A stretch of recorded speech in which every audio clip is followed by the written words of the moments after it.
ha roto todos los récords de apuntados, casi 500 personas que os habéis apuntado para atender esta Open Session, que evidentemente va y versa en torno a un tema que nos tiene a todos especialmente preocupados, o más que preocupados, expectantes, ¿no? El mecanismo de capacidad es algo que tiene que llegar, pero no sabemos muy bien qué es eso que tiene que llegar. Por lo menos vamos a aprender más acerca de cómo funciona, de cómo opera, en fin, y para eso contaremos con las personas que luego os presentaré, ¿no? Vamos a, como siempre, esperar 2 minutos, que sepáis que vamos a grabar toda la sesión, que hay una documentación adjunta que van a presentar nuestros invitados de hoy, que compartiremos con todos vosotros. Si os parece, esperamos 2 minutos y, como siempre, os pediremos que tengáis las cámaras apagadas y el micrófono en silencio. Hay 5, comenzamos.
Bueno, buenas tardes a todos de nuevo. Gracias por vuestra confianza y gracias por el interés en seguir todas las cosas que hacemos. Este año hemos empezado con las Open Sessions muy fuertes. Verdaderamente esta es la segunda que vamos a tener, pero habrá 3 más de aquí a final de mes y queremos mantener un ritmo tan intenso, porque creemos que hay mucho que aprender, mucho que escuchar y mucho que entender de todo lo que está relacionado con el mundo del almacenamiento y de las baterías, ¿no? Os voy a pedir que pongamos los micrófonos en silencio, por favor. Hoy vamos a tratar sobre el mecanismo de capacidad, que es eso que todos anhelamos, pero que no sé si todos sabemos cómo funciona, o al menos cómo funciona en otros países, y si en España va a funcionar igual, y si qué repercusiones va a tener en nuestro modelo económico, ¿no? Si es que va a tener alguna y para quién las va a tener. En fin, es un mecanismo que será un mercado del que estamos esperando un borrador más definitivo que el que se publicó en el 2021, que quedó parado. Lo que podemos avanzar es que el Ministerio está trabajando desde hace mucho tiempo y ha dado pasos muy decisivos de cara a que la Unión Europea y la Comisión aprueben el lanzamiento de nuestro modelo de mecanismo de capacidad, y estaríamos esperando que en las próximas semanas, ya se anunció hace semanas que en próximas semanas tendríamos un borrador. Estamos esperando que estas próximas semanas sean cuanto antes mejor, ¿no? Para poder saber a qué letra pequeña nos vamos a enfrentar. Pero hay mucha letra grande todavía que trabajar y que entender y que conocer, y esto es lo que queremos hacer hoy, ¿no? Para ello contamos, como siempre, con ponentes de primer nivel. Primero nos acompañará y hará una presentación más genérica de cómo es el mecanismo de capacidad y qué está ocurriendo en otros países. Contamos para ello con Paolo Mastropietro, que es investigador de la Universidad Pontificia de Comillas. O sea, Paolo, muchísimas gracias por acompañarnos y es un placer contar contigo y con el conocimiento que atesoras, no solamente de lo que ocurre aquí, sino también de lo que está ocurriendo en otros países, ¿no? Y su visión, que es más macro, se verá complementada con la aportación que nos harán José Manuel y Chema, que son nuestros asesores de mercado, los conocéis ya bien, que nos van a hacer a aterrizar el concepto del mecanismo de capacidad a lo que sería el modelo de negocio hoy en España, aplicado a nuestros números y a nuestros esquemas y nuestros casos de negocio, con lo cual tendremos la foto más macro y la foto más micro, siempre a expensas de que haya un mecanismo de capacidad publicado en el BOE y que sea el que finalmente se plasme, ¿no? Por lo tanto, como siempre, tendremos una hora más lo que de sí. Pablo, contamos con que los primeros 20 minutos sean tuyos. Chema y José Manuel, los siguientes 20 son vuestros y luego haremos preguntas y estaremos atentos a lo que nos planteen. Gracias de nuevo a todos por vuestra confianza y, por favor, Pablo, si te parece, puedes comenzar.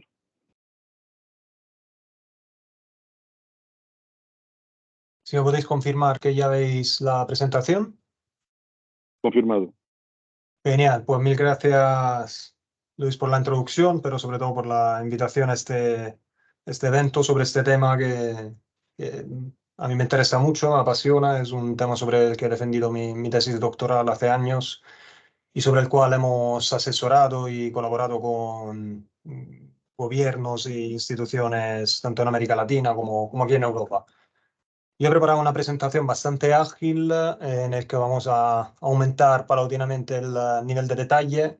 Vamos a ver antes un poquito de marco teórico y una clasificación de los mecanismos de capacidad, sobre todo centrada aquí en Europa. Y luego vamos a ver tres elementos del diseño del producto de fiabilidad que son centrales para todas las tecnologías y más aún para el almacenamiento. Y luego vamos a ver, ya entrando en el detalle, cuál es el rol del almacenamiento en los mecanismos de capacidad europeos y veremos un par de ejemplos muy relevantes, según yo, de cómo están cambiando las cosas. Entonces, sin más, yendo al marco teórico y clasificación, me conecto aquí con el título de esta Open Session: ¿por qué se necesitan los mecanismos de capacidad? Y es una pregunta legítima, ya que sabemos que todos que en un sector eléctrico liberalizado, todo lo que son decisiones de inversión, tendrían que llevarlas a cabo, que tomarlas los agentes de manera libre. Y esta es incluso una de las razones por las que hemos liberalizado los sectores eléctricos. En este marco, digamos, la seguridad de suministro, ¿cómo se garantiza? Según la teoría microeconómica, se garantiza a través de la mano invisible del mercado. Es decir, el precio del mercado spot de electricidad es la señal óptima, tanto para operar de manera eficiente el sistema en el corto plazo, pero también para garantizar una expansión eficiente del sistema en el largo plazo, garantizando un nivel de seguridad de suministro que es lo que pide el mercado de alguna manera. Esta idea se basa en dos presupuestos principales. El primero es que exista un mercado de corto plazo que valore de manera eficiente la energía, y que exista un mercado de largo plazo que sea suficientemente líquido como para permitir una gestión de riesgo a los agentes. Desde la primera liberalización de Chile en los años 80 tenemos 40 años de experiencia y hemos visto que casi nunca se cumplen del todo estas dos hipótesis. En el caso del mercado de corto plazo, tenemos mercados de corto plazo que son eficientes, pero tenemos parte de la demanda que no participa activamente, lo cual nos obliga a definir un valor de energía no suministrada. Y más allá de eso, los reguladores suelen aplicar unos techos de precio, unos price caps, que son incluso inferiores que ese valor de pérdida de carga.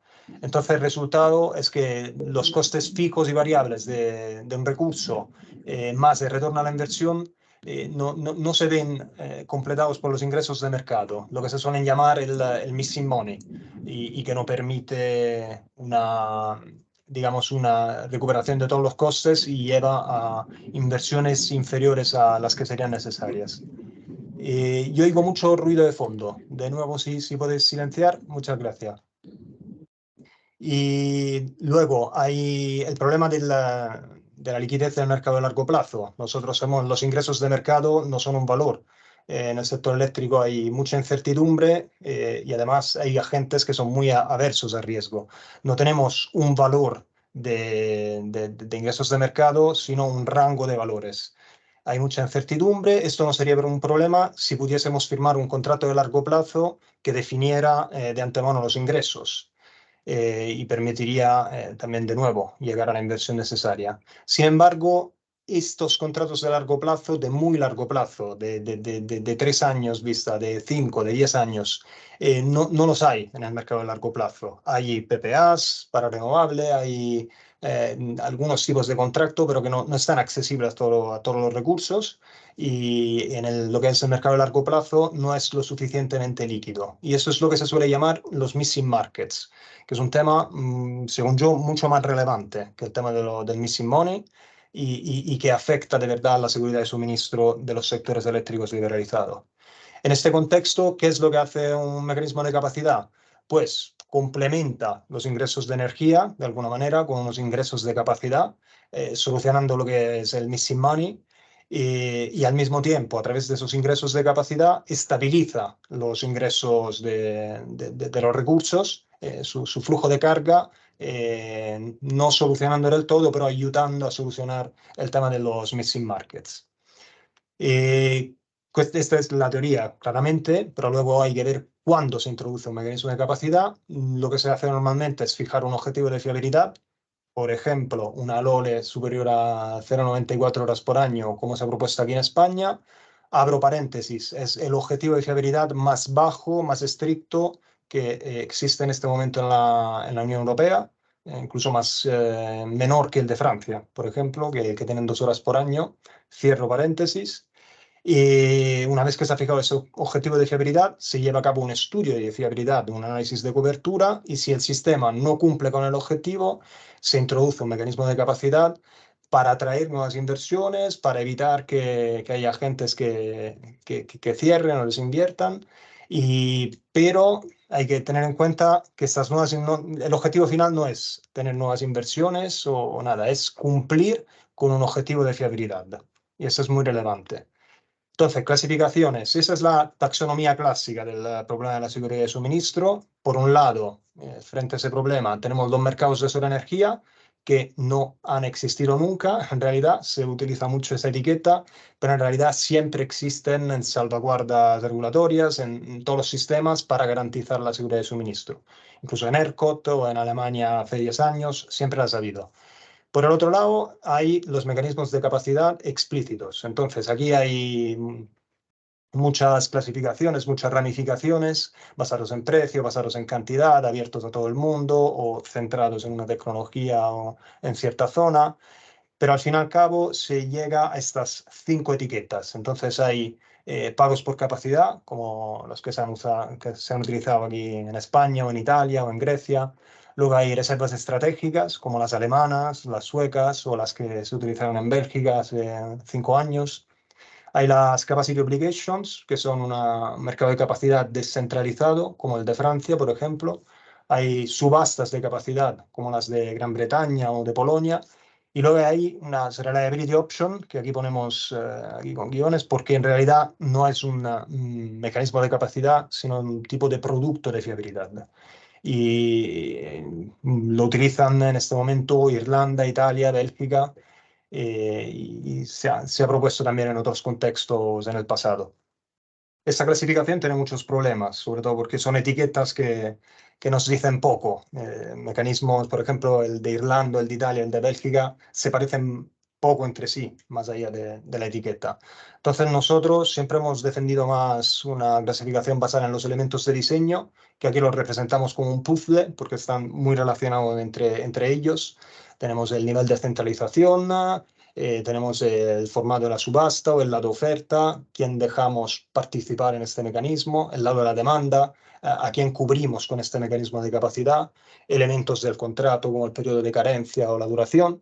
Pero sobre todo tenemos el producto de fiabilidad que tenemos aquí y que según yo es el elemento luego determinante para entender cómo funciona un mecanismo de capacidad y sobre todo los compromisos que adquieren los recursos que participan en él.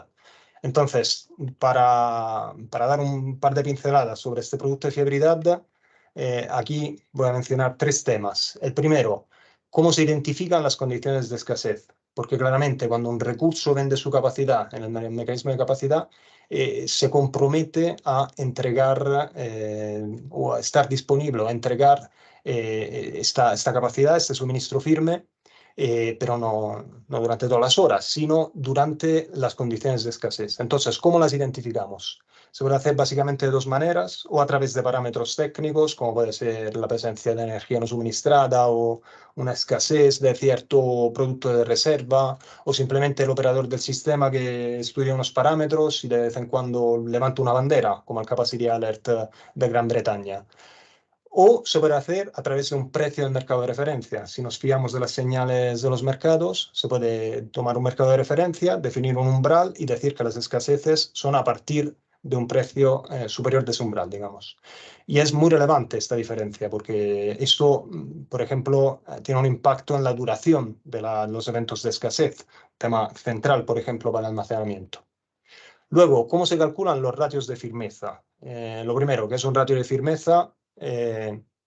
Simplemente cuando un recurso participa en el mercado de capacidad, no lo hace con su capacidad instalada, evidentemente, sino que una entidad, el regulador o el operador del sistema, calcula el ratio de firmeza, que es la cantidad el porcentaje de esa capacidad que el recurso puede poner a disponibilidad del sistema durante las condiciones de escasez. O si lo queréis ver de otra manera, cuánto contribuye un megavatio de esa capacidad a alcanzar el objetivo de fiabilidad que hemos fijado. Y ese es un parámetro fundamental porque de él depende la remuneración de los recursos que participan. Y se puede calcular de muchas maneras diferentes. Se puede calcular a través de los datos históricos, por ejemplo, mirando la producción de cierto recurso, de cierta tecnología durante la escasez en el pasado, o se puede hacer con modelos de simulación a futuro, que, mirando el mix que se espera dentro de 5 años, el periodo de entrega. Se puede mirar la contribución media o la contribución marginal de cierta tecnología y eso es muy relevante para la renovable intermitente y para el almacenamiento. Se pueden dar diferencias muy significativas entre los dos métodos. Se puede hacer por recurso o por tecnología y aquí podríamos seguir. Pero este es un elemento fundamental para ver cómo puede participar sobre todo el almacenamiento en los CRM. Y luego, por último, ¿cómo se penalizan los incumplimientos? Pablo, perdona. Sí, ¿Podrías ir al slide del puzzle? Es decir, un mecanismo de capacidad tiene que dar respuesta a todas estas piezas, tiene que dar respuesta a todas estas cuestiones. las azules, digamos. Cada pieza de este puzzle representa una decisión que el regulador tiene que tomar. Tiene que definir el nivel de centralización, tiene que definir cierto formato de subasta y sobre todo tiene que definir un producto de fiabilidad. Luego hay unos elementos externos, porque el diseño del CRM tiene que ser compatible con el diseño tarifario, con el diseño del mercado de energía, con otros mecanismos de apoyo, como veremos ahora en la parte detallada de la presentación. Entonces, estos elementos sí hay que darle respuesta. Representan. Pero ¿y qué sería, por ejemplo, la centralización, la carencia? Porque el formato de subasta está claro. La indexación, si es a qué es. Podrías hacer una pequeña punto para entenderlo mejor, ¿eh? Porque Sí, yo sí, sí. sí, sí. Yo aquí he pasado por encima para ir al detalle, pero tienes razón. Aquí hay elementos poco intuitivos. El nivel de centralización hay dos niveles. El primero es la compra de esta capacidad. Lo hago de manera centralizada a través de una subasta que recoge toda la demanda del sistema, o lo hago de una manera descentralizada poniendo unas obligaciones para, por ejemplo, los comercializadores y que ellos busquen de manera bilateral contratos de capacidad con la generación o con otros recursos. Luego, el tema de la carencia, ese es el periodo de carencia de los contratos. Yo hago una subasta de capacidad hoy para un periodo de entrega que normalmente empieza dentro de 4 años. ¿Por qué lo hago? Porque el mecanismo de capacidad tiene que atraer inversiones, también nuevas inversiones, nuevas centrales que tienen que tener tiempo para la instalación. Entonces, normalmente aquí en Europa se considera 4 años de periodo de carencia entre la subasta y la entrega contractual. Y luego ya te digo, cada uno de estos elementos se podría de nuevo abrir y ver todos los subelementos, como estamos haciendo para el producto de fiabilidad.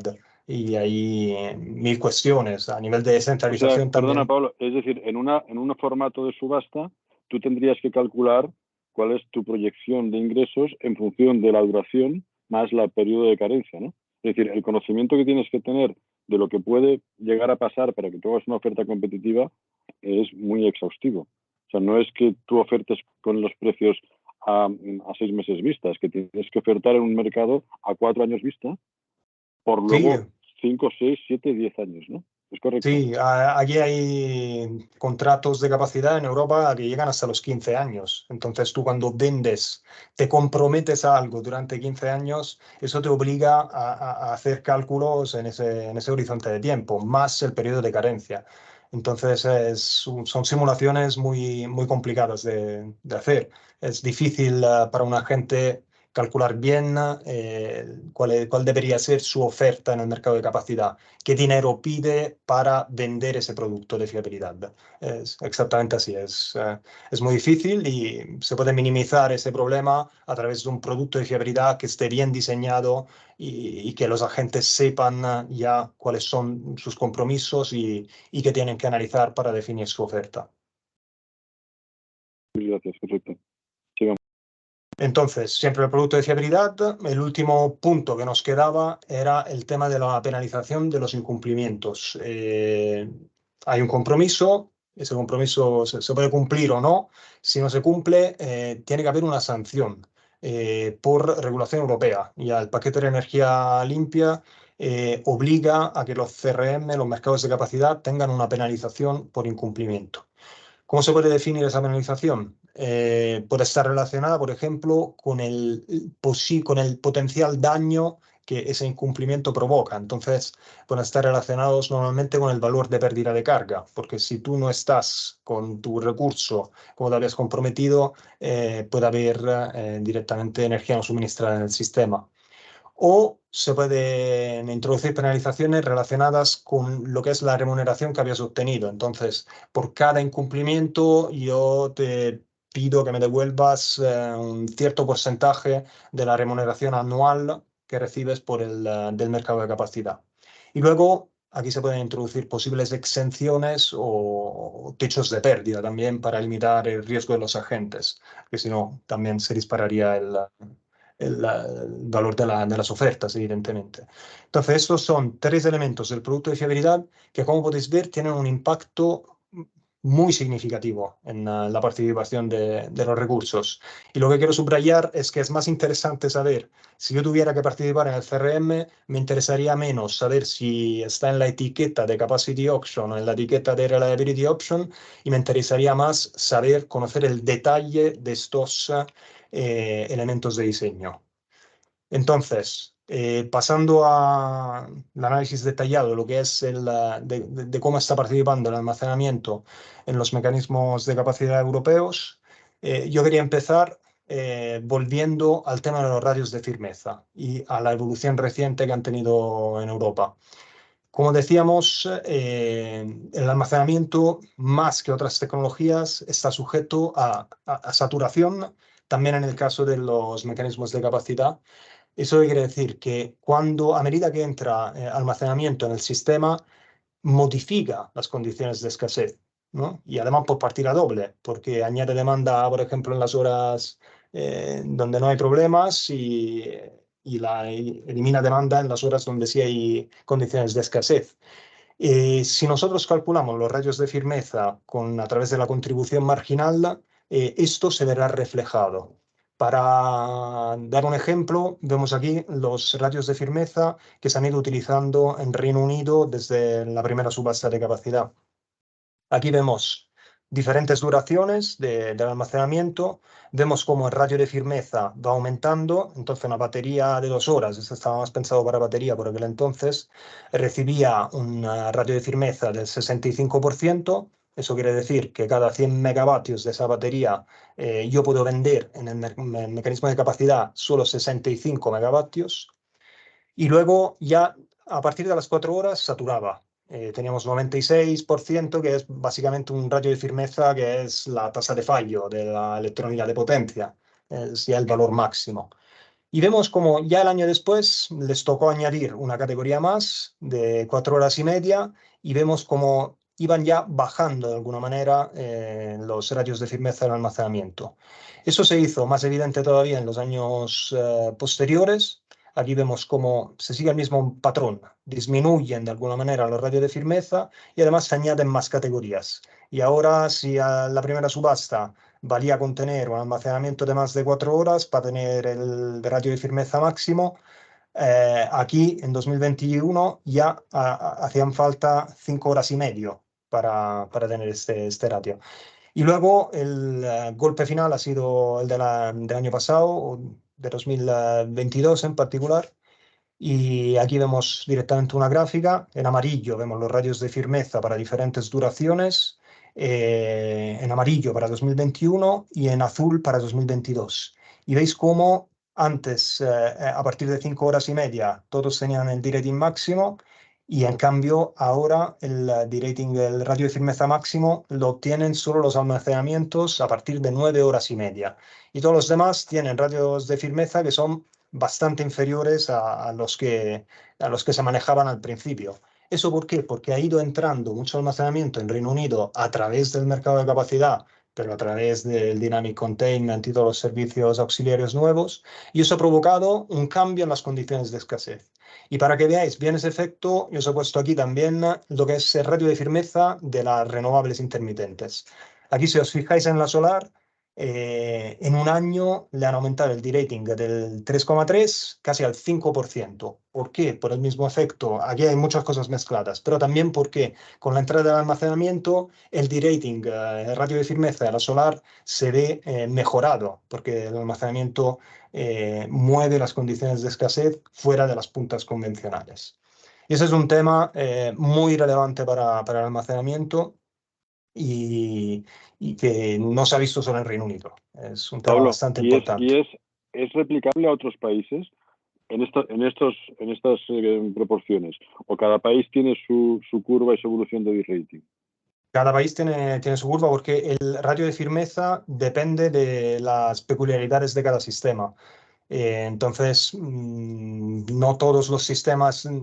¿Cómo satura el almacenamiento? Eso depende del resto del mix de tecnologías, depende de cómo vaya penetrando también la renovable intermitente al mismo tiempo. Entonces, cada país tendrá su caso. El de Reino Unido lo he escogido porque es el más evidente. En otros países también se ha visto la saturación, pero no de una manera tan violenta, diría yo.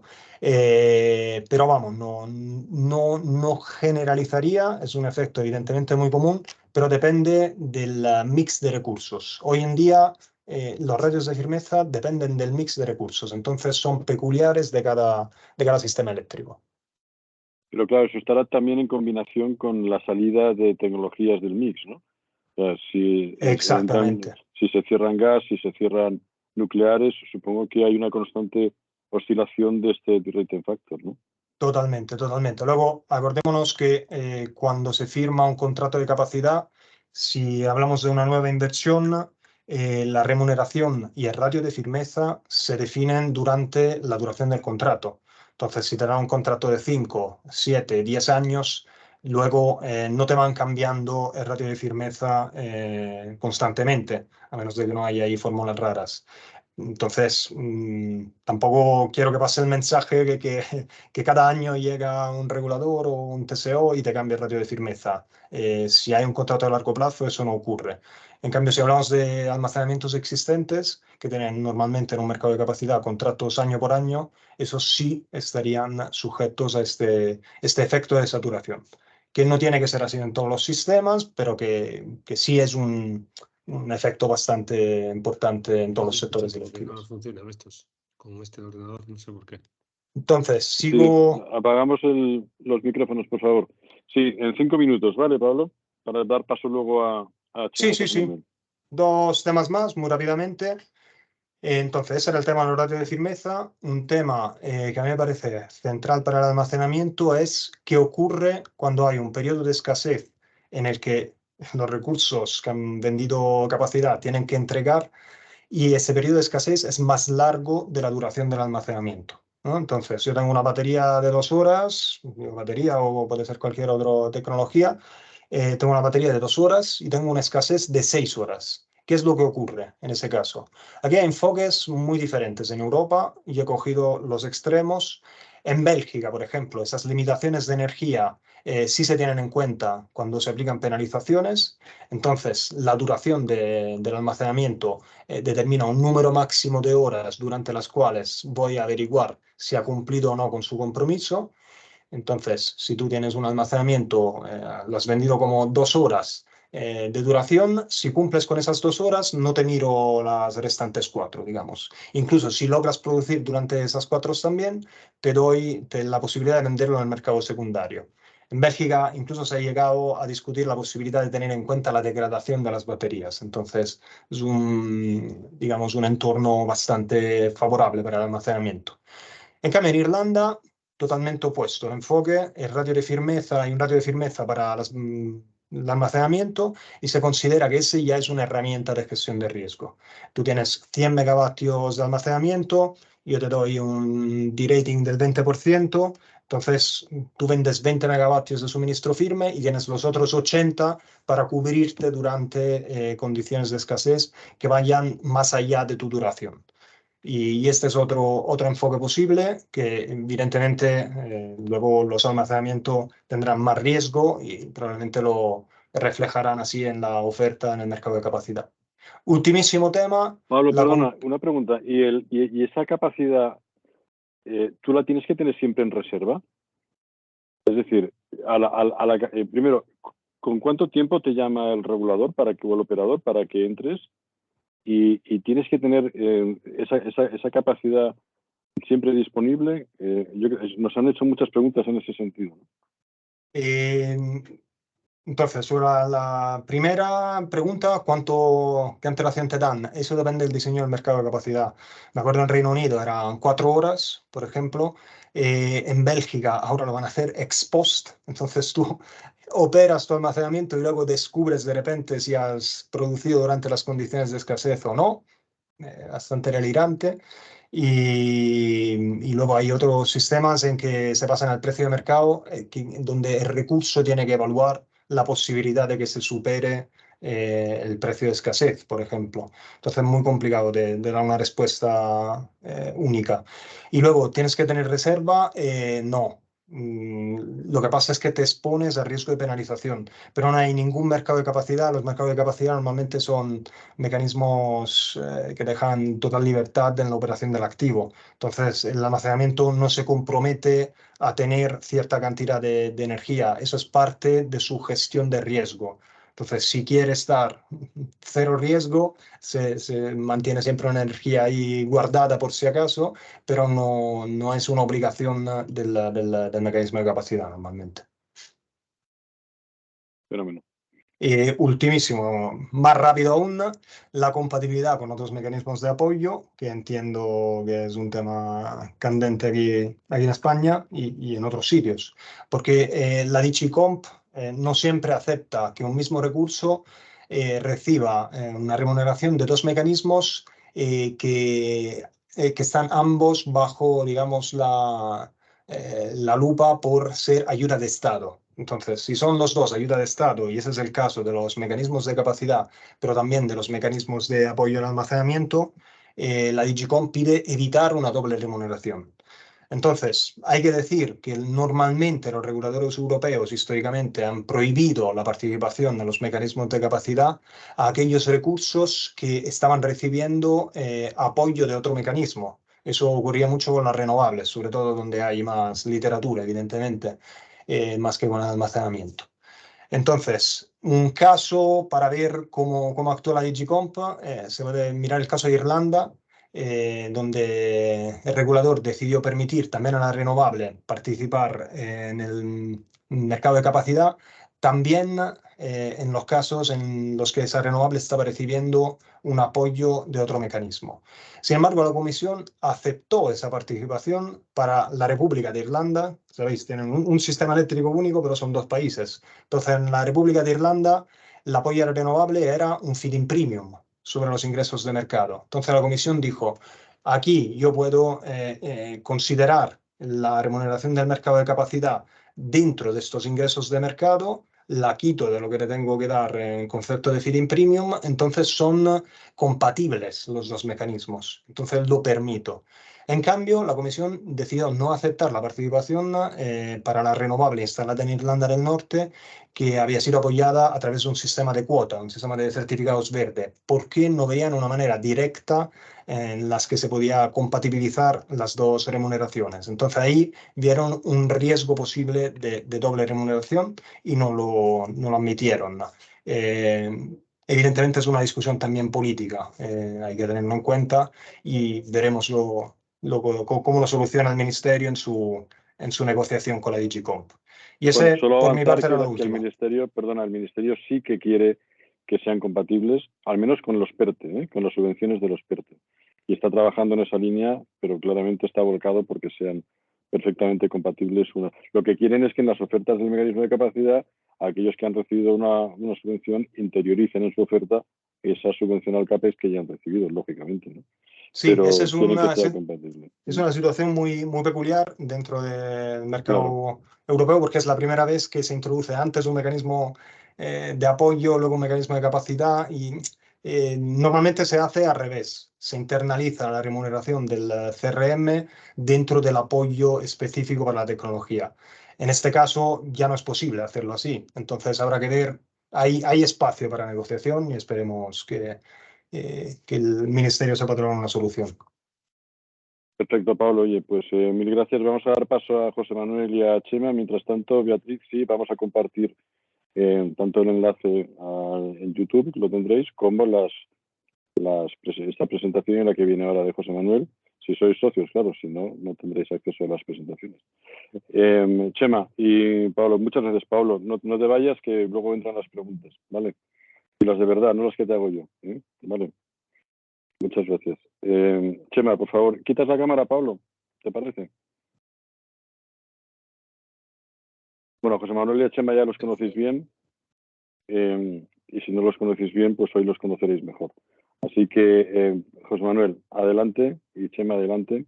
Os vais a dar una foto de lo que es aterrizando todo esto al caso y al modelo español. Venga, gracias. Exacto, ese es el objetivo. Estáis viendo, ¿no? De la presentación. Sí, bueno. Asumo que sí.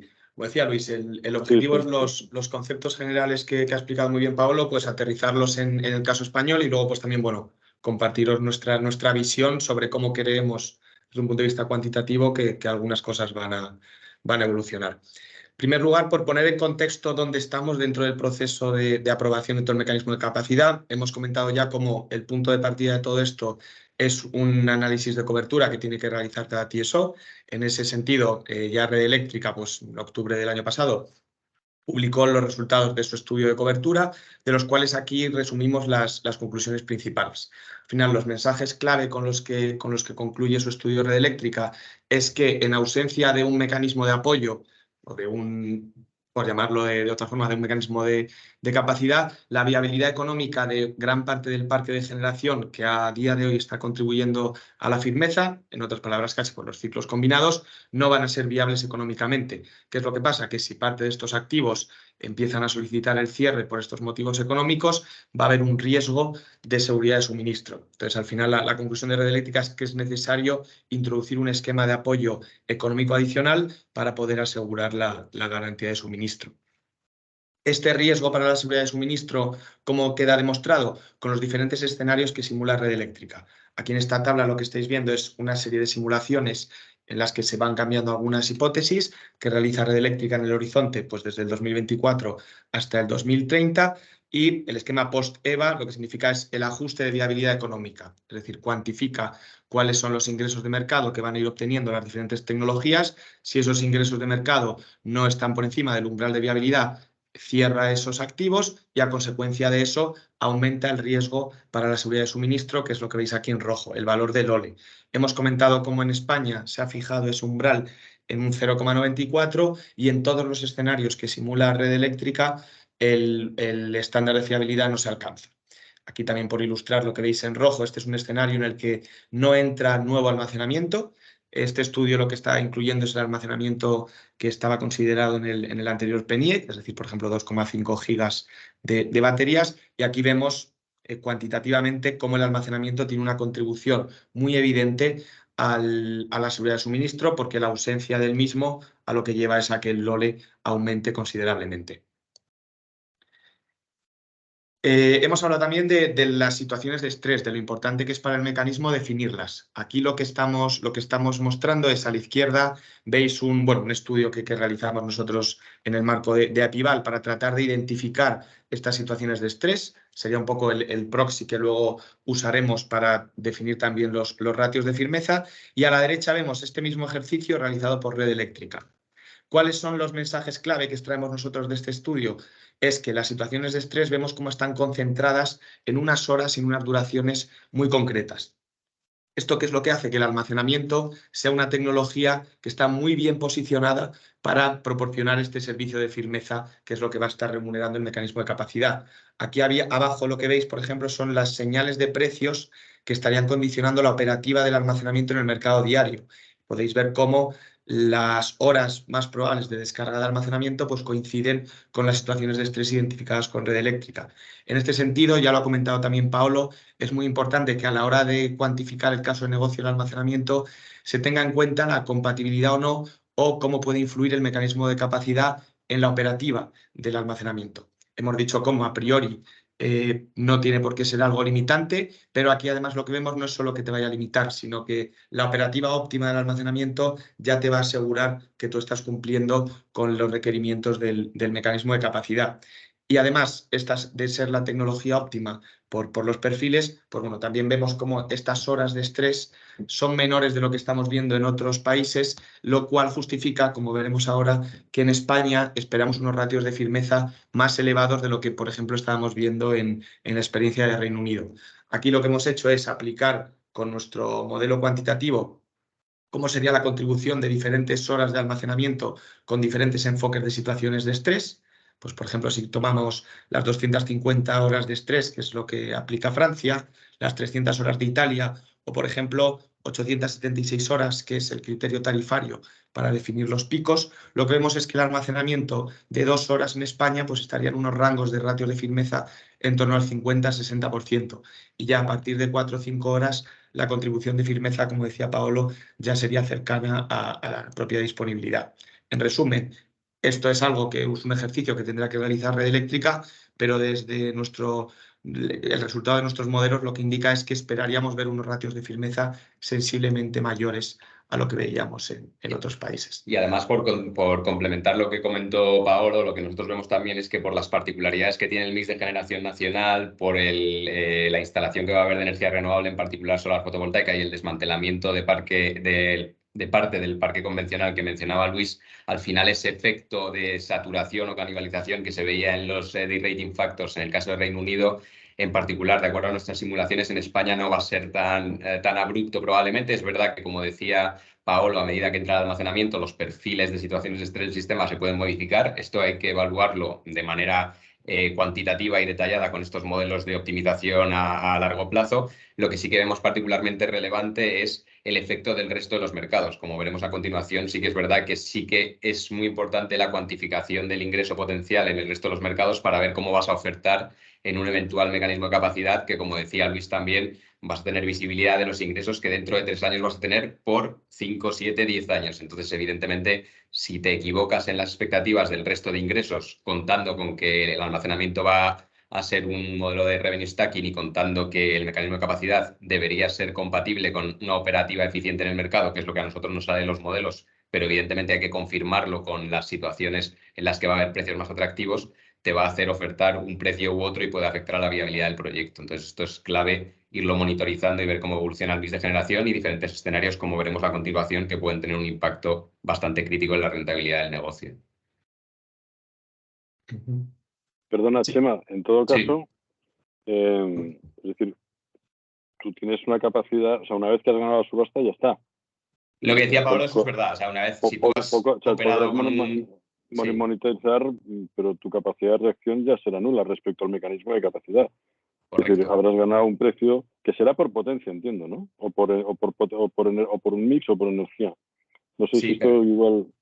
Uno de los puntos, evidentemente, cuando tú has sido adjudicado, como decía Paolo, de una subasta... Perdona un segundo. Alejandro, ¿puedes apagar la cámara, por favor? en el que te han reconocido un ratio de firmeza, evidentemente para tu periodo de entrega y tu contrato de duración del pago por capacidad, tú ya estás, digamos, a salvo con ese ratio de firmeza que te han reconocido, pero evidentemente si eso va fluctuando o si tus ingresos de mercado cambian abruptamente del año 1 al año 3 y tú al final participas en la subasta del año 3, ya el ingreso que necesitas por el pago por capacidad cambia respecto a que si hubieras entrado en el año 1. No por el mismo pago por capacidad, sino por el resto de los ingresos que pueden fluctuar significativamente. Pero evidentemente tú ya estás a salvo. Una vez has sido adjudicatario, como decía Paolo, salvo que haya estructuras de modificación del rating factor o que esté expuesto o indexado, que sí que hay algunos casos que lo hay, normalmente no es la situación. Normalmente se queda fijo por el periodo de duración del contrato. Es decir, si tienes un 65%, lo que decía Paolo, de 100 megavatios, tú percibes el equivalente a 65 megavatios. Vale, seguid, perdona, sí, sí. Luego iremos con las preguntas que nos iban haciendo, que hay algunas muy interesantes. Por favor, sigamos. Perfecto. Vale, aquí un poco, bueno, en este gráfico lo que hemos tratado de ilustrar es a nivel macro, a nivel sistema, cómo quedaría un poco el reparto de rentas entre los diferentes agentes que van a ir jugando en el mecanismo de capacidad. Aquí lo que estamos simulando, por ejemplo, es la evaluación económica de la carga perdida en el caso más negativo de red eléctrica, en el que se llegan en torno a unos 50 gigas anuales de energía no suministrada, lo cual con el valor de carga perdida, que también se ha definido, que está en el entorno de los 21.000 euros por megavatio hora, al final lo que permite pues, es cuantificar de una manera un poco sencilla cuál es el valor de firmeza, el valor económico de la contribución a la firmeza que debe aportar el mecanismo de capacidad. Estamos asumiendo, por ejemplo, que ese valor económico parte va a retenerse como beneficio del consumidor y el 50% pues, se va a repartir entre los diferentes agentes que dan firmeza. ¿Y cuáles son los agentes principales que vemos? Pues los ciclos combinados van a ser uno de los principales agentes a los que en las subastas para capacidad existente van a tener que cubrir parte de sus costes fijos, pero aún así también vemos que va a quedar renta disponible en el sistema para remunerar a nueva tecnología a través de las subastas para nueva capacidad, que es un poco el enfoque que está planteando ahora mismo el MITECO, en el que se van a subastar productos diferentes para diferentes tecnologías, en las cuales también de una manera pues, se podrían incluir parámetros como pues, el nivel de emisiones, contribución a la descarbonización, que de una manera u otra pues, primen la contribución a la firmeza con tecnologías bajas en emisiones. Perdona, José Manuel, es que para ser rigurosos, no sabemos si eso es lo que está planteando el Ministerio, sabemos que es el planteamiento del borrador anterior. Del borrador justo, sí, del borrador de la orden de 2021. Y entendemos que eso sería un elemento que se mantendría en el nuevo, pero de momento no nos consta que eso sea así, ¿eh? por ser justo. más precisos. Vale, buen apunte, gracias, Luis. Vale. Perdona. Y ahora, vale, hemos visto antes un poco cómo quedaría la foto macro para el sistema. Ahora veamos cómo quedaría la foto pues, para un operador de un activo de almacenamiento. ¿Qué es lo que nos estamos encontrando a día de hoy con las expectativas de mercado y, como decía Chema, con el resultado de nuestras simulaciones? Pues que en diferentes escenarios de mercado que estamos considerando, la batería merchant, es decir, aquella que obtiene sus ingresos de los mercados que están regulados a día de hoy, pues principalmente veis aquí el arbitraje y la prestación de diferentes servicios de balance, pues no llega a unos umbrales de rentabilidad, que es lo que actualmente pues, el mercado está exigiendo a estas tecnologías. Se necesita un pago por capacidad para llevar estos umbrales de rentabilidad a unos ratios que aseguren la viabilidad comercial y de esta manera, pues aquí lo que veis en amarillo resaltado, cuál es el esquema o el caso base que vemos nosotros de evolución del pago por capacidad. Nosotros con lo que estamos trabajando es, como decía Luis, con el esquema de la última orden, que lo que establecía era un pago por capacidad asegurado de 5 años, a partir del cual luego ya las baterías van a empezar a competir entre ellas por unas subastas anuales, en las cuales también pues, ese efecto de congestión que comentaba Paolo también se va a empezar a visibilizar y por eso pues, vemos una caída de este pago por capacidad. Aquí destacar también lo que hemos venido comentando, que por las conversaciones con el MITECO, la compatibilidad de este esquema de mecanismo con capacidad con otros mecanismos de ayuda, pues se puede sustentar en base a la internalización que los diferentes agentes van a hacer en sus ofertas del mecanismo de capacidad de otros esquemas de apoyo que puedan tener. Ahora bien, claro, el valor de esta columna amarilla pues depende mucho también de las expectativas de mercado que tengas en los otros servicios. Y son además dos variables que se van a ir retroalimentando. Por ejemplo, en un escenario en el que entren más baterías en el sistema, lo que esperamos es que la caída de los ingresos de los servicios de balance sea más abrupta. Ahora bien, para que entren más baterías, pues seguramente sea necesario tener una mayor visibilidad sobre los ingresos y que la columna amarilla sea mayor y tengas un porcentaje de tu caso de negocio pues más asegurado con un pago por capacidad. Y por ilustrar... Perdona, Sí.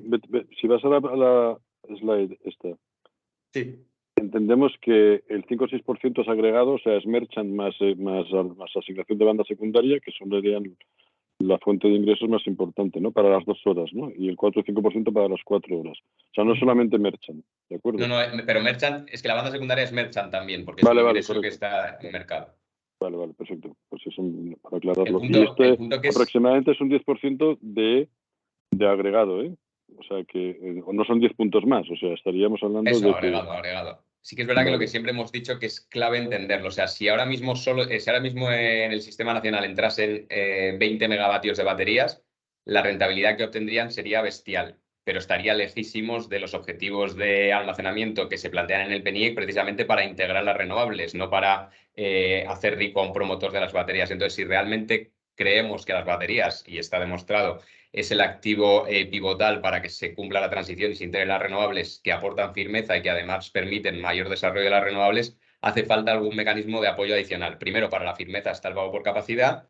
Para la integración de renovables habrá otros esquemas que, como ya hemos comentado, se están discutiendo y es posible que vendrán. Es importante que a medida que estos pagos de tipo subasta se implementan en el sistema, muy probablemente como la operativa de los activos de almacenamiento se centrará primero en la banda secundaria, como vemos aquí, porque es un ingreso muy atractivo, lo canibalizará más rápido y por lo tanto es importante entender que ese ingreso hará que el retorno merchant baje más rápido. Entonces eso significará que hay otros ingresos adicionales que justifican el despliegue del almacenamiento. Si ahora solo entrasen 20 megavatios hasta el 2030, quien hubiera puesto esos 20 megavatios sacaría mucha más rentabilidad que incluso ese 10-15% que se podría barajar. Pero claro, no ambicionamos a tener 20. En nuestra senda de canibalización de la banda secundaria y luego de las implicaciones del pago por capacidad, pues estamos planteando que se llegarán a unos 3 gigas, 3 y pico gigas, por lo menos en los próximos años. Entonces, claro, necesitas un ingreso adicional. De otra manera, el ingreso Chema, merchant, como decías, se canibaliza.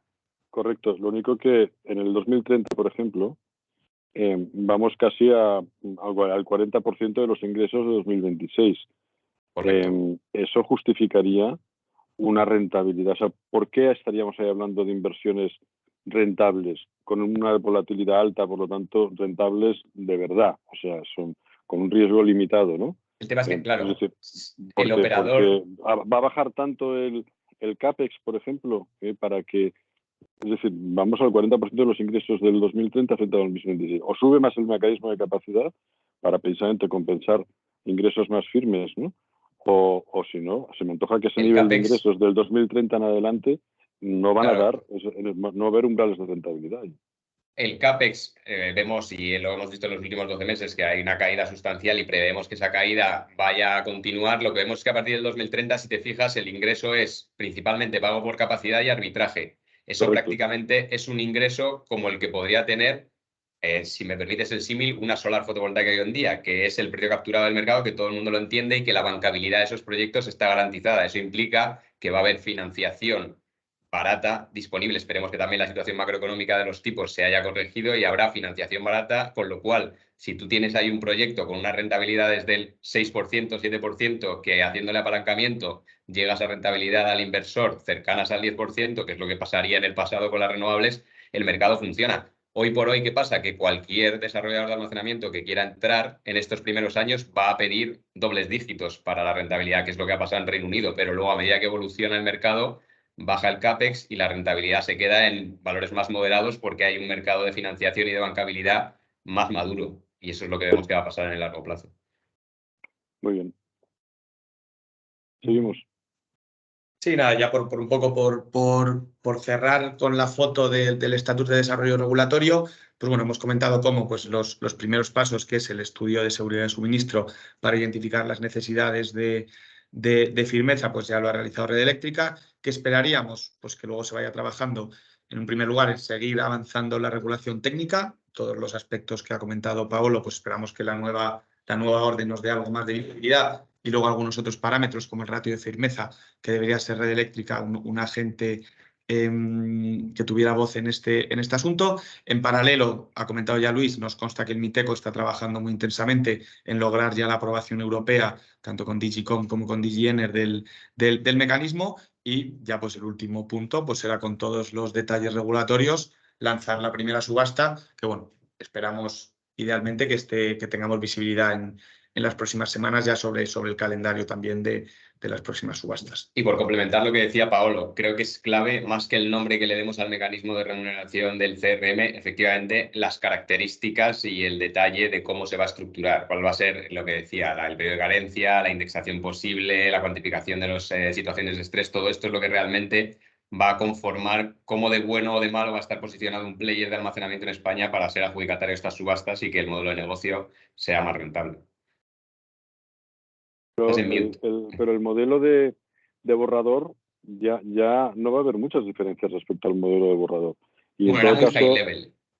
Había muchos detalles que faltaban en ese modelo de borrador. Luego eso se tiene que elaborar bastante en la subasta. Probablemente sean las propias guías de la subasta más que en el borrador, pero hay muchos detalles que ahí faltaban. ¿Y cómo va a ser el estudio de firmeza? O sea, se van dando pasos, pero la estructura de la subasta va a ser clave. Perfecto, Pablo. Si pones la cámara, vamos leyendo las preguntas de los diferentes participantes. ¿Sabéis cómo se va a tratar la degradación del almacenamiento con los contratos a largo plazo en España? Es un punto fundamental que no se dejaba nada claro en el proyecto de orden. No se sabe. Yo lo único que puedo aportar es lo que decía de Bélgica. En Bélgica sí que se tuvo en cuenta la degradación de la batería para los compromisos. Tú vendes 20 megavatios de almacenamiento en el año 1, pero luego añadimos una fórmula en que esos 20 megavatios van bajando según la degradación de tu batería. Y eso es una herramienta que parece mala para el almacenamiento, pero también que puede ayudar en la gestión de riesgo. Ahí hay que ver cómo se analiza. Vale, nos pregunta Javier Poyatos, buenas tardes. ¿El pago por capacidad será retribuido solo por megavatio adjudicado o también será retribuido por energía servida a la red? Y respecto al periodo de tiempo contractual en el que pueden participar las baterías, ¿serán subastas a 5 años? Javier, esto no lo sabemos. El primer borrador ya era de 5 y lo que nos ha dicho el Ministerio es que vamos a más de 7 y menos de 12. O sea, 10. Pero esto hasta que no lo veamos no lo sabremos. Y a partir de este quinto año solo se podrá participar anualmente, en vez de 5 pongamos 7, solo se podrá participar anualmente. Bueno, esto, o podemos estimar periodos de 10 años. ¿Qué podéis contestar? Sí, será si el borrador se mantiene, si la estructura del borrador No, pero se mantiene. primero, ¿retribución por megavatio adjudicado o también por energía? ¿O por ambas? Sí, por megavatio adjudicado. Luego lo que decíamos, luego tú operarás en el mercado, lo que pasa es que el operador en el sistema, como decía Paolo, hay que ver cómo se estructura, se cerciorará de cuando tú tenías que estar disponible, has estado disponible ofertando tu capacidad en el sistema, pero es por megavatio. Pero tú podrías tener un activo de 50 megavatios, por ejemplo, pero solamente acudir al mercado de capacidad por 40, imagínate, ¿no? Sí. ¿Y tendría sentido o no? ¿O sería una memez? Porque ya que estás con un 50, ¿no? Nosotros, de acuerdo a lo que en España, depende mucho de cómo va a evolucionar, pero en España, como las situaciones, en prácticamente el 100% de las situaciones en el horizonte de medio plazo, tú vas a estar ofertando en el sistema cuando la situación va a requerir capacidad adicional, es decir, cuando hay una necesidad de capacidad, los precios de escasez van a ser altos, con lo cual tú estarías ofertando tu energía en el mercado, con lo cual vas a estar cumpliendo con esta necesidad de contribuir al ratio de firmeza. Con lo cual, ¿por qué ofertar con 40 si con 50 vas a ganar lo mismo? O sea, la operativa de la batería, casi en el 100% de las ocasiones en España, concordaría con esta situación. Entonces, vale, y pasado el plazo el plazo del mecanismo de capacidad, ¿podrías seguir participando en nuevos mecanismos de capacidad anual? O bueno, es que no lo sabemos, pero entiendo que anualmente sí podrías seguir participando, ¿no?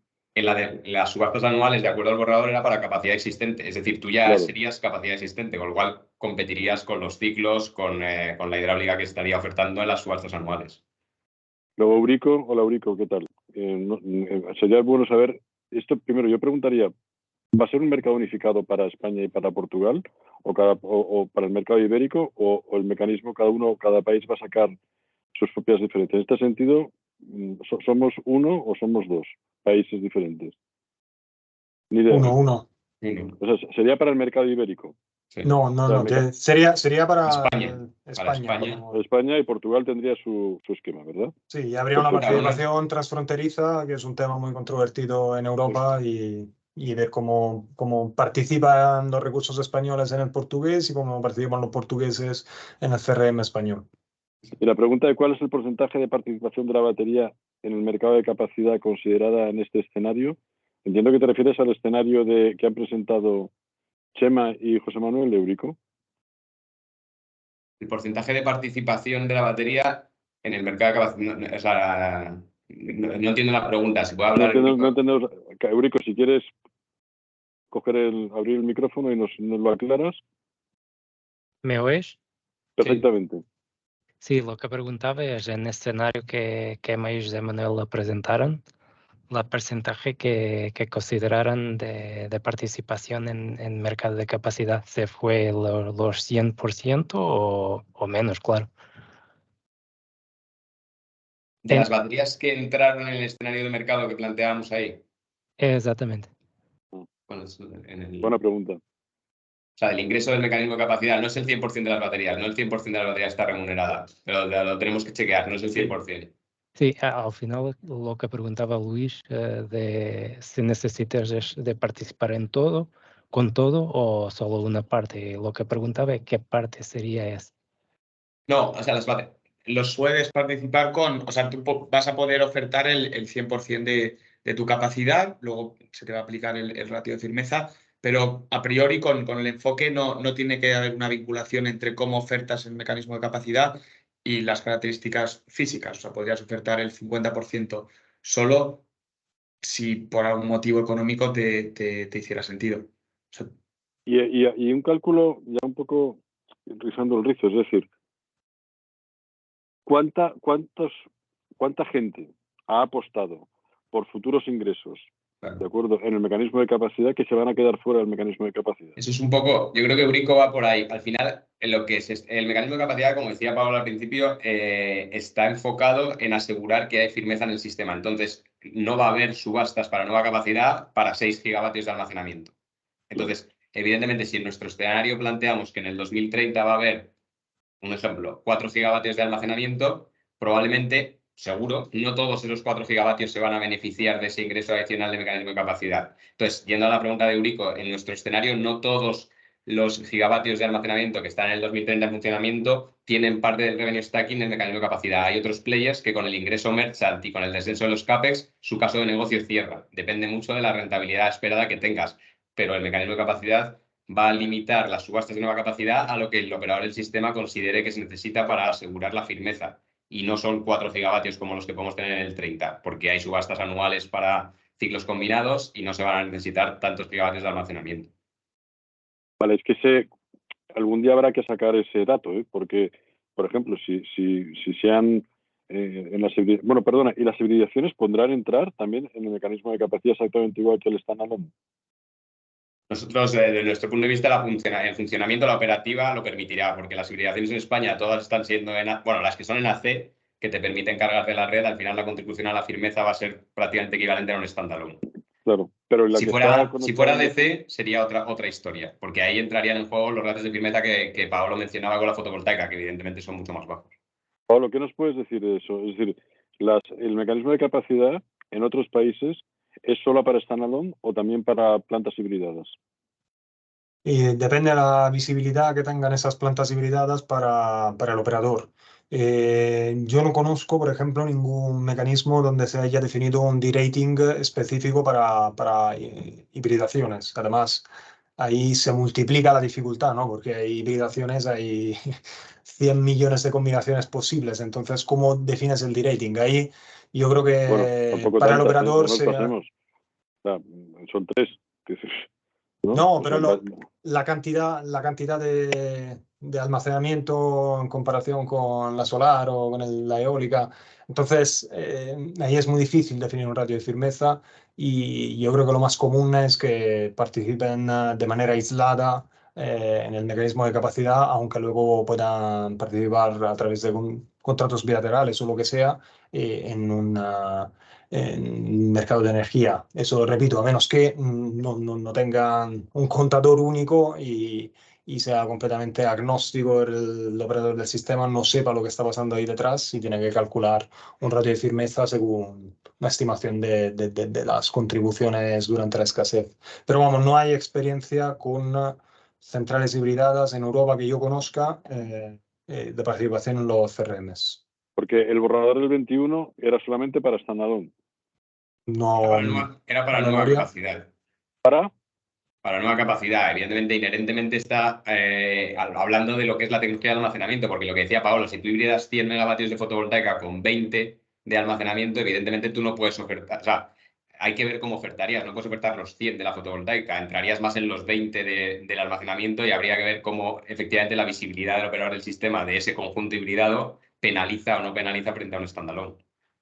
Bueno, pero tú tendrías la potestad de decidir con qué te quieres, con qué riesgo quieres asumir, ¿no? Con qué energía o con qué potencia te quieres presentar al mecanismo de capacidad. Pero ¿no? es más el D-rating, lo que dice Paolo. O sea, hay D-rating para solar, claro. D-rating para standalone. Habría que ver Vale. dónde encaja el D-rating de la hybrid. Vale. ¿Es compatible el pago por capacidad con la participación en el mercado de la regulación secundaria? Nos pregunta Francisco Javier Gallego. Sí, según la regulación europea, de hecho, los mecanismos de capacidad tienen que interferir lo menos posible en lo que es el mercado, entendiendo el diario, intradiario, reservas. Entonces, sí, incluso hay casos en los que para participar en el mercado de capacidad hay que ser registrados a ciertos mercados de reserva, como el caso de Italia. Ahí, si no estás registrado para proveer este servicio de reserva, no puedes entrar en el mercado de capacidad, por ejemplo. ¿Y esto sería extensible para primaria o para tensión o para inercia, para frecuencia, para cualquier otro tipo de producto que saque el operador al mercado, no? Lo que podría ser es incompatible. Perdón, Paolo, dale. No. No, ahí hay que ver porque podría ser incompatible primar ese nuevo mercado con algunos de los otros. Claro. O sea, no que este sea con lo que hay hoy en día, es compatible en España, digo. Vale. Pasquín nos pregunta si la visión de la rentabilidad es la misma para la hibridación como para instalaciones standalone. A ver, no sé muy bien. Sí, no, cada uno es de su padre y de su madre, ¿no? Honestamente, son activos diferentes. Yo creo que la pregunta al final, en la operativa de mercado, que siempre lo hemos hablado, en la posibilidad de cargar de red, al final la hibridación te va a permitir tener el upside de beneficiarte de los curtailment, pero al final va a operar de manera casi equivalente con un standalone. Entonces, la operativa en arbitraje y servicios de balance, hay un cierto upside de ser hibridado y luego hay economías de escala en el hibridado de que te puedes ahorrar parte de la infraestructura, el proceso de permitir más ágil, pero al final podría operar como un pseudo standalone provider, o sea, siempre y cuando pueda cargar de la red, como es el caso que pasa en España ahora mismo. Nos pregunta Pablo si podemos entender un futuro con cierre de ciclos combinados y nucleares. Nos acogemos al PNIEC, que cierra una nuclear, pero no cierra ningún ciclo combinado, ¿no? Eso, de momento, el resto es especular. Nos dice Bryce por cómo ha evolucionado, a ver, no sé, Bryce, me veo incapaz de hacer tu pregunta con gráficos y todo. Si tomas la palabra y lo preguntas tú, por favor. No, era una respuesta simplemente en el chat, no era ninguna pregunta, disculpa. Vale, perfecto. Si una vez... A ver, claro, no. Perdona, es que me he subido mucho. La media de duración, sigues aquí, ¿no? Con 2,9 horas, en cualquier caso por debajo de las 5 horas. Sigo sin entenderlo. Esto lo dices tú, Bryce, ¿no? No, perdona. César Martínez. César, ¿nos explicas cuál es tu duda, por favor? ¿César? Sí, la duda surgía a raíz de una de las planas que ha mostrado Paolo. El tema es que hemos visto como en el Reino Unido el ratio de firmeza asignado a las baterías de 5 horas pasaba de un año a otro del 90% al 60% aproximadamente. Hemos visto ahí que bajaba dramáticamente. Eso teniendo en cuenta que eso va vinculado, el ratio de firmeza, lógicamente tiene que ir vinculado, tal y como le hemos entendido a Paolo, con la duración de los periodos de escasez. Entonces, si el periodo de escasez, que normalmente está en torno a 3-4 horas, es inferior a la duración de la batería, cuesta entender que una batería de 5 horas, que lógicamente pues, pueda estar en torno al 90% de ratio de firmeza, pues cuesta entender que de un año a otro baje del 90 al 60%. Entonces, lo que Bryce mostraba era una plana en la que dice, bueno, pues es que la duración, con esta evolución dinámica de la que nos hablaba Paolo, la duración de los eventos de escasez pues se ha alargado y empieza a haber periodos de escasez que llegan a durar 8 horas. Pero eso es una explicación. A mí, desde luego, no deja de sorprenderme. No sé, Paolo, no sé si soy el único sorprendido. Pero bueno, pasar del 90% al 60% cuando el periodo medio, realmente estamos hablando de que pasamos de 2,9 a 3,5 horas, a mí me sigue sorprendiendo, pero es una explicación. Entiendo. Sí, Maestros no, en está... la iglesia y con Pablo nunca mejor dicho.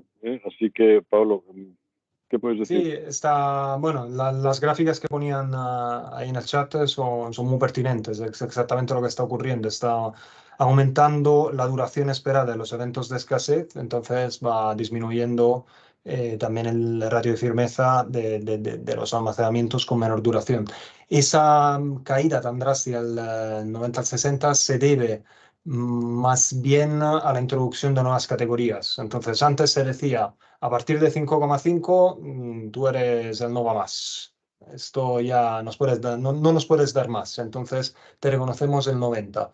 Y luego simplemente introdujeron nuevas categorías y no es que recalcularan el ratio, simplemente añadieron más categorías y decidieron darle el ratio de firmeza máximo a las de más de 9,5 horas, me parece. Entonces ahí se explica mejor esa caída. Lo que te dirían en Reino Unido, no, es que es el 90 del año pasado que estaba mal, porque no habíamos considerado un número suficiente de categorías.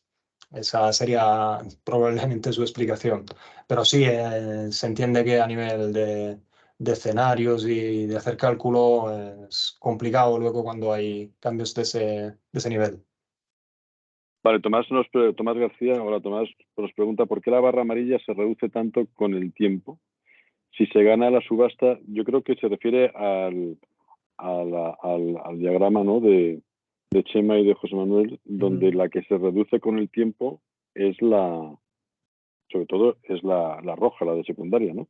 Pero bueno. La amarilla por 5 años es lo que te han adjudicado la subasta durante... O sea, porque estamos aplicando el borrador, como decíamos, el borrador del 2021, que se establecía que había 5 años para la nueva capacidad, entonces ese pago de 5 años se mantiene. A partir del año 5 estarías compitiendo con la capacidad existente y evidentemente ahí los ciclos combinados van a ofertar un coste mucho más bajo y entonces te va a bajar la remuneración si quieres competir. Es por 5 años en la adjudicación de la subasta, que eso es así, eso no te va a cambiar. Del 5 en adelante será anual. Si vamos a 10 años, que podría ser el nuevo borrador, no lo sabemos, evidentemente la barra amarilla por 10 años será la que te han adjudicado, correcto. Podemos decir que es porque has calculado el modelo sobre 5 años y no sobre 10 años, ¿no? Porque porque esto es el borrador que tenemos ahora mismo sobre la mesa. Evidentemente, en nuestros escenarios ahora trabajamos por lo que sabemos, con duraciones más en el torno a los 7-10 años. Pero si quieres ser conservador, lo que tienes hoy sobre la mesa son 5. Pero si se gana la subasta del CRM, por ejemplo, en 60.000 euros por megavatio durante 10 años, ese ingreso durante los 10 años se mantendría relativamente constante, aparte el D-rating. Sería 60.000 por 65% si asumimos que ese es el rating factor de 2 horas. Ese sería Lo que yo diría es que vayamos quitándonos de la cabeza los 60.000, ¿no? Por empezar, si empezamos a jugar con fuego, nos vamos a quemar, Tomás? O sea, yo creo que estaríamos más en el entorno de los 30, 40, 45, ¿no? Eso sería lo que sería, ¿no? ¿Cómo lo veis? No, estoy de acuerdo. Tomás, te puedes defender, ¿eh? Estoy de acuerdo que los 60 eran muy alto, pero es lo que ponía en la slide, por eso lo he puesto ahí. Vale. Pero no, gracias por la explicación, Chema, entendido, gracias. Vale. No acabo de entender, José García, que tú ofertes el 100% de tu capacidad de almacenamiento para este mecanismo si vas al mercado como hasta ahora. ¿Cuál es la lógica entonces si cuando el sistema necesite más energía ya la tienes comprometida en el mercado diario y no puedes proporcionarla? Bueno, o sea, ahí...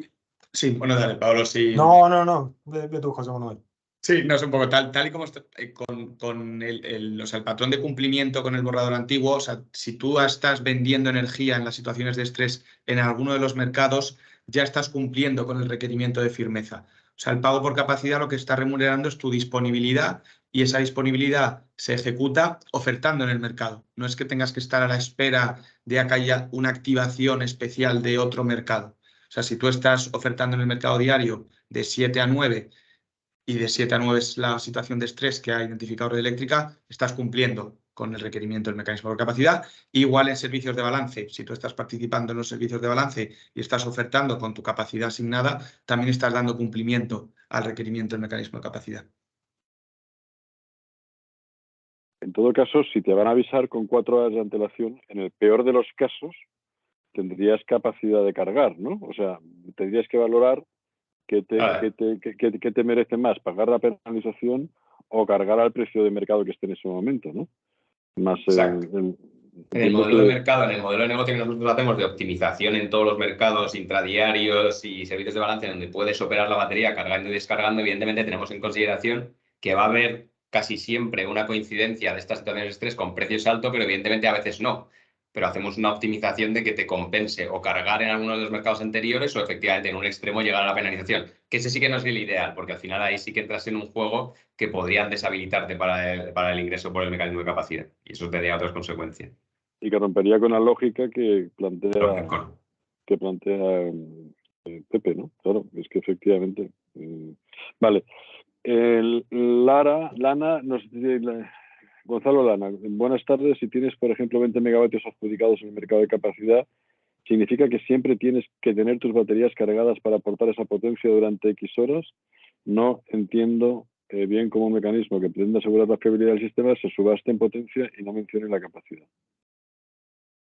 O sea, bueno, al final lo que se define, las situaciones de estrés del sistema son las que definen el rating factor y luego el operador del sistema con X horas de antelación que se definirá te va a decir yo necesito que los adjudicatarios del mecanismo de capacidad estén disponibles de 7 a 9 con la capacidad que han sido adjudicados. Si tú has sido adjudicado tienes que asegurarte que de 7 a 9 esos 20 megavatios los estás poniendo a disposición del sistema. Y cada país tiene sus situaciones de estrés y cada vez el operador del sistema puede hacer estas llamadas a estos almacenamientos a participar de manera diferente. Es como el mecanismo de interrumpibilidad al final, o sea, es como la demanda interrumpible. De todas maneras, es decir, ¿cuántas horas va el sistema a necesitar en un año tu capacidad disponible? Esa es la clave, porque igual estamos hablando de que el sistema te puede llamar no sé, 100 horas al año, ¿no? Por poner un ejemplo. O menos. O menos. Acordémonos que los mecanismos de capacidad se introducen haciendo la regulación alrededor de unas condiciones de escasez, pero su objetivo final es que no haya condiciones de escasez. Entonces luego las activaciones suelen ser muy pocas. Muy pocas. Vale, y el hecho de que España tenga un LOL tan exigente respecto a Europa es una buena noticia. Somos más papistas que el Papa. ¿Qué sentido tiene? No es ninguna alusión a la Universidad Pontificia. Es todo otro mensaje. Pero ¿qué sentido tiene respecto a otros países? Yo creo que hay que distinguir muy evidentemente entre los análisis de cobertura que se hacen en el momento en que se negocia la introducción de un CRM, de luego todo el trabajo de análisis de cobertura que tendrá que hacer Red Eléctrica para definir la demanda en la subasta, para definir los ratios de firmeza. Ya digo, el 0,94 es el valor más bajo que hay en Europa y cada uno lo puede justificar a su manera y eso puede seguir así y facilita sin duda la aprobación del CRM, tanto por el ERA 2023 que análisis de cobertura europeo que se ha publicado antes de Navidad, como por el estudio de Red Eléctrica que tiene la misma metodología. Pero luego recordémonos que no es lo mismo eso que lo que se va a tener que utilizar para definir todos los parámetros de subastas, de ratios de firmeza, etc. Franco Di Persio, hola Franco. Franco, experto en economía circular y segunda vida, nos dará una open session dentro de unos días que anunciaremos. Franco, haces una pregunta que no termino de entender. No sé si Chema o Paolo sí. En potencia supongo que es mejor ir con todas las subastas, con todas a las subastas.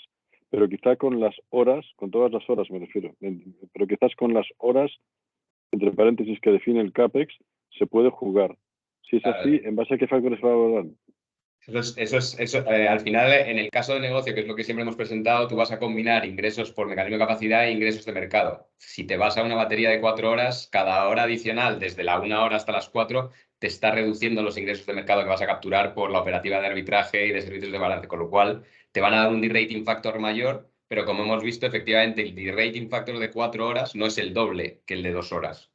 Tiene una curva asintótica, entonces, evidentemente, a lo mejor el extra CAPEX que te supone 4 horas te va a suponer más ingreso por capacidad, menos ingreso por mercado. Evidentemente ahí tienes que hacer los números y ver cuál es la tecnología óptima de cara a maximizar tu rentabilidad del proyecto. Perfecto. No sé si Franco ha quedado... Perfecto, sí, gracias, Chema. Hola, Luis.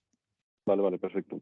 Héctor, además, si estás dando servicio en otros mercados como regulación secundaria, es muy posible que cuando lleguen las horas de escasez tu batería no esté 100% de carga, por lo que no podrás dar servicios de capacidad durante tanto tiempo, ¿no? Bueno, es lo que hemos comentado. En los escenarios de nuestras simulaciones, esas situaciones son muy raras. Normalmente, y tienes la posibilidad de modular tu carga en los intradiarios, pero normalmente coincide que tú vas a estar ofertando porque los precios son atractivos en las situaciones de estrés del sistema. O sea, si el sistema está en estrés y no tiene suficiente oferta para cubrir la demanda, va a haber necesidad de energía subir. Vale, bueno, con esta reflexión, pregunta de Héctor, terminamos. Entonces, no te van a llamar por todos los días por el mercado de capacidad, como ya hemos visto, pero si un día te llaman con 4 horas de antelación y tú ya tienes tu batería comprometida para operar en esas horas en el mercado diario o en el de secundaria, ¿estás cumpliendo ya con la llamada? Sí, correcto. Ahí vamos. Es así. O sea, si ya estás ofertando y te han llamado, ya estás cumpliendo con la llamada. No hay que hacer nada más. Eso es. Porque ya habías comprometido tu oferta. Claro, Antes, estabas tu energía ofertando. antes. Exacto. Vale. Bueno, eso es importante, ¿no? Vale, bueno, no sé si tenéis alguna pregunta más, alguna reflexión más. Yo creo que vamos a dar una segunda vuelta en breve, Pablo, ¿te parece? Vamos a esperar a que se publique el segundo borrador y os voy a proponer que repitamos esta misma sesión, ya pero con el borrador en la mano y pudiendo hacer claramente un análisis de lo que propone y de expectativas y que nos ayude incluso a tomar una posición, ¿no?, respecto a cómo deberíamos enfocar nuestra posición, ¿no? Si estamos robustos, nos encaja o si qué elementos hay de mejora, ¿no? Pues, oye, yo como muchísimas comentario, Luis, si sigue el patrón de la propuesta de 2021, en la 2021 se dejaban muchísimos detalles del diseño para los procedimientos de operación de red eléctrica. Entonces, habrá que ver si se sigue ese mismo esquema y probablemente esos procedimientos de operación podrían ser incluso más relevantes que el diseño macro que proponga el Ministerio. Pero a ver los primeros borradores y a ver qué es lo que nos cuentan. Álvaro, fecha prevista para publicación del nuevo borrador. Hace semanas se nos dijo que en semanas, por lo tanto esperamos que en unas semanas se publique. Esto es así. Lo que no sabemos es decir, yo lo que creemos y lo que interpretamos o lo que nos ha dicho el Ministerio es que el problema no está en casa. El problema está en la Digicom. Y entonces está costando mucho que la Digicom dé su brazo, no su brazo a torcer, tanto como que libere el modelo que propone España, ¿no? Entonces, o sea, el esfuerzo del Ministerio es por convencer a la Digicom, no tanto al mercado, ¿no? No tanto a nosotros, no tanto al sector, sino a la propia Digicom. Entonces veremos qué ha conseguido de la Digicom para saber realmente cuál sería el modelo que a nosotros se nos va a implantar y que además entiendo que tendrá muy poco margen de mejora, porque ya se habrá sufrido mucho con la Digicom para que aquí se intente negociar. Por lo tanto, lo que venga vendrá. Lo que sí creemos es que probablemente podríamos tener a final de año, principio del año que viene, una primera subasta de capacidad. Ese sería el escenario que maneja este Ministerio. Si todo sigue igual, este Ministerio tendría este calendario en mente, ¿no? Bueno, muchísimas gracias a todos. Hemos batido récords hoy de casi 350 personas conectadas y 400 y pico apuntados y es un placer. Intentamos hacer siempre contenidos de la máxima calidad y con el máximo rigor. Y es que es la forma, porque estamos en un tema que no es sencillo, que no es además fácil de entender con rapidez. Esto hay que absorberlo, entenderlo, saber cómo funciona y por lo tanto la voz de nuestros expertos siempre es una voz que vale muchísimo, ¿no? Muchísimas gracias, Chema, José Manuel, muchas gracias, Paolo, y nos emplazamos a la publicación para repetir esta misma sesión, pero ya con un borrador de Real Decreto en la mesa que nos pueda ayudar a todos. ¿De acuerdo? Muchas gracias a todos. Hasta la próxima. Gracias. Quédate un segundo, Pablo y José Manuel, por favor, si no os importa.